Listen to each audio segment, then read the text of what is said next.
This is a problem about Superman. Forgive my poor drawing, but I'm going to draw it like this, where the big boulder is actually on the ground. And Superman, I know it looks like a bug, but this is supposed to be Superman in his cape. He's going to push the boulder horizontally and crush the bad guys in their armored vehicle. And we're told that the boulder has a weight. Now, a weight is a force due to gravity. If you were to put a scale underneath this boulder, in my book it was said to be, it was to weigh 2,000 newtons. That's a force downwards. You could measure that on 2,600 newtons. Actually, that's not even that much. And that's equal to mg, the mass of the object, how much stuff it has, times gravity. Gravity being 9.8 meters per second squared downwards.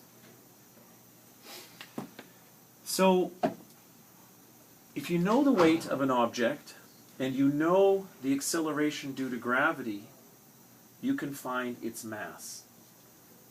Now here's a bit of a difference between mass, I mean not a bit of a difference, this is the difference between mass and weight.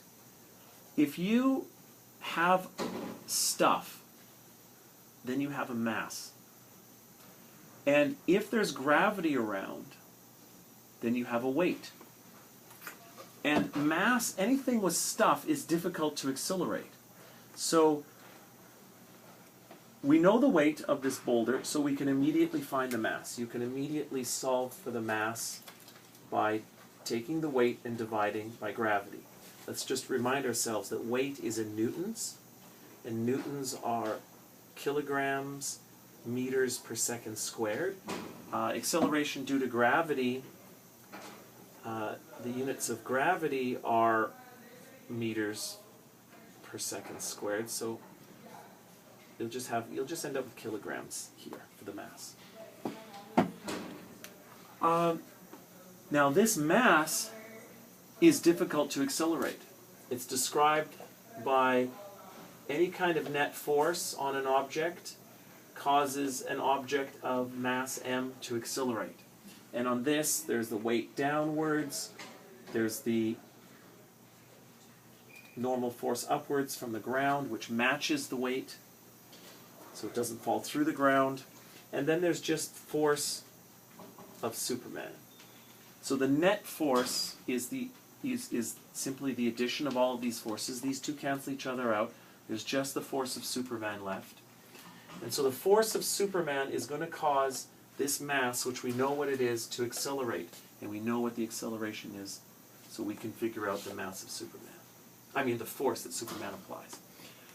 But now this is not part of the problem, but I'm just going to blab for another 60 seconds regarding the difference between mass and weight. Weight is the force of gravity caused by a mass in a gravitational field with it. Now, if this was outer space, and this was instead some kind of spaceship, everything is weightless. This object would have no weight, would just be floating there. You put a scale under, you try and, it has no weight, it's a weightless situation. It would still require exactly the same force for Superman to push this, say, asteroid object and slam it into their escape ship. Because it has a mass, and that doesn't change regardless of what the weight is. An object floating out in space where it could be weightless and yet still be difficult to push by virtue of its mass. Newton's law, which describes how forces affect masses, doesn't change regardless of the weight.